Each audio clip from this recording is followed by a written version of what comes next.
Bienvenidos nuevamente al curso de Inteligencia Artificial para Ciudades Inteligentes. En este segundo módulo vamos a ver el concepto de aprendizaje de máquina. ¿Qué tiene que ver? ¿Qué elementos? ¿Cómo hemos evolucionado? Anteriormente, en los videos previos, hemos visto el concepto de IA, los hitos que han ocurrido en la inteligencia artificial y las perspectivas. Hay un aspecto muy importante que no fue tratado, abordado en el tema anterior y tiene que ver con el aprendizaje de máquina. ¿Qué consiste en ese elemento particular que la máquina aprenda? Y eso es lo que veremos en este video. Primero una historia, el estado del arte desde el aprendizaje de máquina como tal. Entonces, partiendo del contexto de la inteligencia artificial, nos interesa evolucionar que hay dos vertientes, la IA clásica y en la actualidad el aprendizaje de máquina como una evolución y el aprendizaje en profundidad, ambos con una vertiente en particular. Podremos ver que el aprendizaje de máquina es un tipo de aprendizaje en particular donde las máquinas pueden aprender ya sea de una representación que nosotros hagamos, de un contexto, un problema, o también de los datos. Y el aprendizaje en profundidad es una forma específica de aprender con diferentes capas de entrenamiento. Y hacia allá vamos. Al comienzo, la conferencia de Dartmouth permitió acuñar el término inteligencia artificial. Lo hemos visto en los videos introductorios. Los autores significativos que se unieron, John McCarthy, que fue el que definió en esa conferencia, generó las bases para que se reunieran los científicos y abordaran el tema de inteligencia artificial como concepto. Luego se definió que nos interesaba construir sistemas que eran denominados inteligentes. Aquella primera definición de la IA en el cual cuando damos características de inteligencia a una máquina en particular. En este sentido, hemos ido evolucionando en el tiempo y aparece la IA clásica de los años 50, 70, el aprendizaje de máquina en los años 80 al 2006 y en la actualidad el aprendizaje en profundidad, que es con esas capas, con esos grandes parámetros, con esa forma de representar el conocimiento a partir de las redes neuronales convolucionales y con aprendizaje en profundidad. Aquí hay diferentes vertientes. Hacia allá vamos y esa es la invitación que tenemos. En la IA clásica nosotros teníamos que esa representación del conocimiento era basada en reglas, en forma declarativa, en forma causal, de inferencias, algoritmos de encadenamiento hacia adelante y hacia atrás, aplicados a un contexto en particular. Teníamos una representación de ese conocimiento para llegar a deducir aspectos de un dominio en particular. Habían sistemas basados en reglas, que fueron las bases, acuérdense, en los años 80, de los sistemas expertos, que permitía interactuar con esa entidad computacional, con esa parte algorítmica y sugerir nuevos aspectos, nuevas deducciones que lo haría un experto, y estamos llevando a una máquina el conocimiento que tenía un experto. Es muy importante en ese sentido. Ahora amplío y quiero hacerle la siguiente pregunta. ¿Cuál de las siguientes técnicas no pertenece a la IA clásica? Representación de conocimiento, sistemas expertos, juegos, aprendizaje de máquina o todos pertenecen. La que no pertenece es el aprendizaje de máquina, que es la evolución de la IA clásica. Ahora veremos el concepto de aprendizaje de máquina.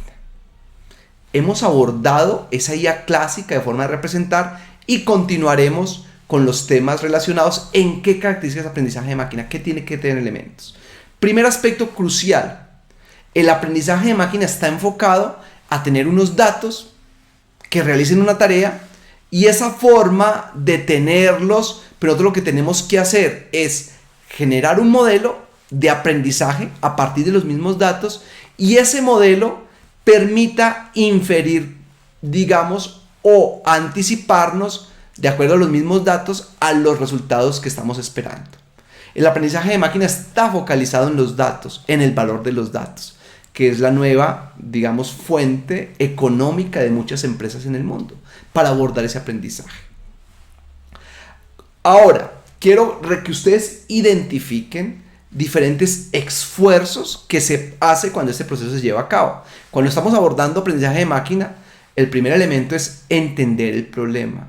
Es decir, describir el problema, hacia dónde voy a aplicar, que mi aplicación aprenda y que esa máquina aprenda automáticamente.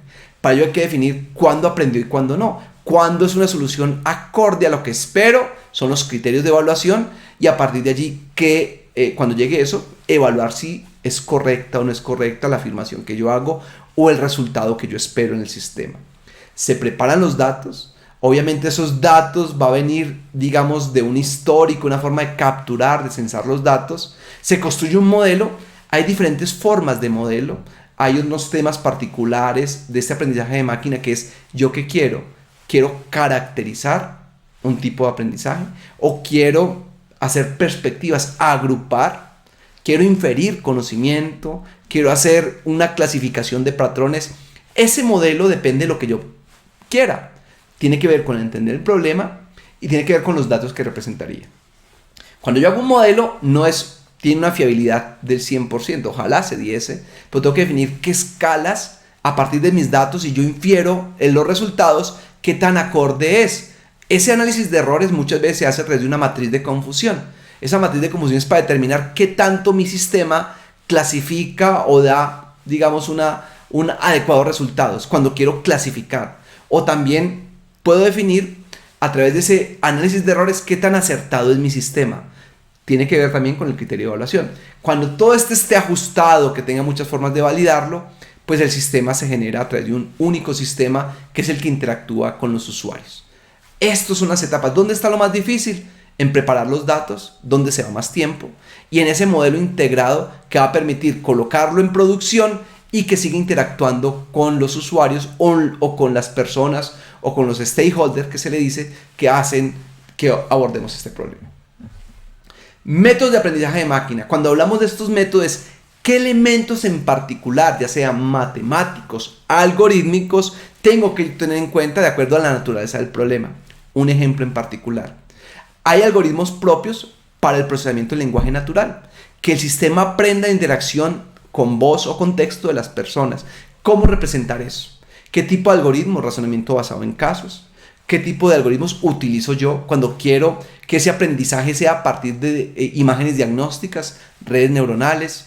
¿Qué tipo de aprendizaje quiero yo que se realice cuando tenga un juego, una representación de un juego? Entonces, algoritmos de minimax, maximax, que aprendan esos datos. ¿Qué tiene que ver con este contexto en particular? Entonces, hay que determinar qué métodos aplicados de acuerdo al problema en particular. Esos tipos de aprendizaje de máquina son muchísimos. Hay unos que llaman supervisados, otros no supervisados y otros aprendizajes por refuerzo. ¿Qué quiere decir un aprendizaje supervisado? Indica que en los datos, como una escala, como una de las etapas de ese aprendizaje de máquina, yo tengo que identificar que hay una etiqueta que me permite a mí de antemano, hecha por un experto, por una recopilación previa, saber a qué categoría aparece. Por ejemplo, en el diagnóstico médico, en la retención de usuarios, en la clasificación de imágenes, cuando esos datos que representan la imagen fueron positivos o negativos con respecto a un tipo de enfermedad. Es decir, yo en el aprendizaje supervisado conozco el resultado que espero. En el aprendizaje no supervisado es más categórico. Permite, digamos, recomendar, hacer agrupamientos de tipos de personas, de contextos similares, de perfiles de los usuarios. Y el aprendizaje por refuerzo es una combinación de ambos. Yo puedo estimar algunos datos que no tenga, pero para deducir otras etiquetas en particular que yo quiero. Ahí aparecen decisiones de tiempo real, que yo no puedo esperar mucho a decidir, sino que hay que tomar decisiones prontas, rápidas, en un contexto de tiempo real. O la navegación de un robot. ¿Qué decisiones toma el robot? De acuerdo a lo que está planeado, espere, y el contexto del entorno, cómo está. Esos son los tipos de aprendizaje de máquina para tener en cuenta. Aplicaciones. Miren que ya aparece en el contexto actual aplicaciones de periodismo digital que reemplazan a los seres humanos en reporteros que crean noticias, generan historias a partir de los datos. Es decir, no solo es el dato, sino ese dato qué información tiene. Cómo hacer sistemas que permita dar una explicación de lo que está ocurriendo con esa información. Aparece la forma de representar redes en sistemas distribuidos, en TensorFlow, en algoritmos que permite, dados los datos, inferir conocimientos. En los robots que interactúan con las personas y en los XBots o los bots que es la que personalizan en juegos digitales, que es las inteligencias que uno programa en esa forma y que va aprendiendo el entorno. Estas son aplicaciones del mundo real que ya tenemos, que tenemos en la actualidad. Tenemos chatbots en WhatsApp que interactúan, los programamos, ya esto es una realidad. Estamos viendo el contexto actual, cómo las máquinas puedo llevar a que aprendan ciertos elementos característicos e interactúen con las personas. Este es un resumen puntual de la IA que veníamos abordando, algoritmos clásicos de Machine Learning, reconocimiento de voz, reconocimiento de imágenes, planificación, robótica, análisis de sentimientos. Cuando nosotros abordamos lo que un usuario está interactuando sobre un producto, si le gusta o no le gusta, qué tan cercano está el producto, las perspectivas del mercadeo, cómo abordar eso. Miren que tenemos el procesamiento del lenguaje natural para soporte este tipo de interacción con los seres humanos. Y aparece la última vertiente, que es aprendizaje en profundidad. Aprendizaje en profundidad hace una alusión en que yo entreno una computadora para que haga actividades que los seres humanos hacemos. Definición de IA. ¿Cómo hacer que una máquina haga aspectos que son considerados inteligentes y que realiza un ser humano? Aspectos como reconocimiento del habla, identificación de imágenes o hacer predicciones. Hacia allá va este aprendizaje en profundidad. Miren que es un subconjunto del aprendizaje de máquina. Estructura ese conocimiento. El de máquina usa el conocimiento. Aquí infiere y es un aspecto adicional que no tenía el aprendizaje de máquina. Características del aprendizaje en profundidad. Es egoísta porque tiene que partir de datos y tiene necesidades de cómputo muy amplias. Es decir, necesita esa representación inicial para tener que abordarlo. Hay un problema en particular que son considerados en ocasiones cajas negras. Tengo unos datos y no sé internamente cómo funciona y da unos resultados. Hay que entrar a validar a través de leyes de causalidad si esto es correcto, cómo abordarlos. Ojo, hay que tener en cuenta en aspectos generales que esto consume y puede generar valor a partir de esta información, pero ¿qué tipo de valor tiene? Y por último son frágiles, es decir, hay que buscar la autoexplicación, la causalidad. Y eso es lo más importante que debemos tener cuando tengamos aprendizaje en profundidad. ¿Cómo hacer que esas decisiones que una máquina está tomando pues sean soportadas de una manera adecuada? Eso tiene que ver mucho, ese concepto de fragilidad tiene que ver mucho con la ética de la inteligencia artificial. Que las decisiones que se tomen no sean sesgos y que esas decisiones estén soportadas para que sean explicativas, que se autoexpliquen a partir de los datos. Muchos de los algoritmos utilizados en aprendizaje en profundidad, como son probabilísticos, no permiten determinar esa esencia de la autoexplicabilidad o la causalidad en los resultados. Y eso es importante tener en cuenta. Ya hemos visto en otros videos que las principales empresas a nivel mundial que cotizan en bolsa y que son reconocidas como de máximo valor, están basadas en los datos, en la información y el conocimiento que generan. Por eso Amazon, Apple, Microsoft, Google, hasta el mismo Visa, que tiene información crediticia, Alibaba, Facebook, pues tiene información que es relevante para nosotros. La forma de pagar, Mastercard. ¿Cómo tenemos nosotros esta información y qué representa para dar valor y por qué son las marcas más valoradas del año 2020 hacia acá? La diversidad de la IA es muy importante. Tienen que haber diferentes focos de estudio de la inteligencia artificial. Por eso se habla de procesamiento del lenguaje natural, de aprendizaje de máquina.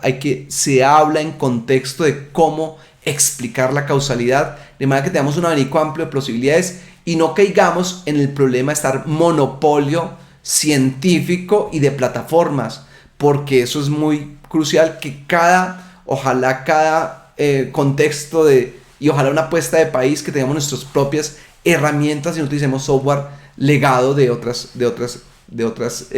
plataformas. Es tener nuestro propio desarrollo. Pregunta sobre este aspecto. ¿Un algoritmo que usa aprendizaje en profundidad se caracteriza por estructurar soluciones para problemas que realiza el ser humano? ¿Sí o no? En este caso, la respuesta correcta es sí. El aprendizaje en profundidad estructura soluciones de problemas que son considerados que lo hace el ser humano de manera adecuada, dando en pie con la inteligencia artificial.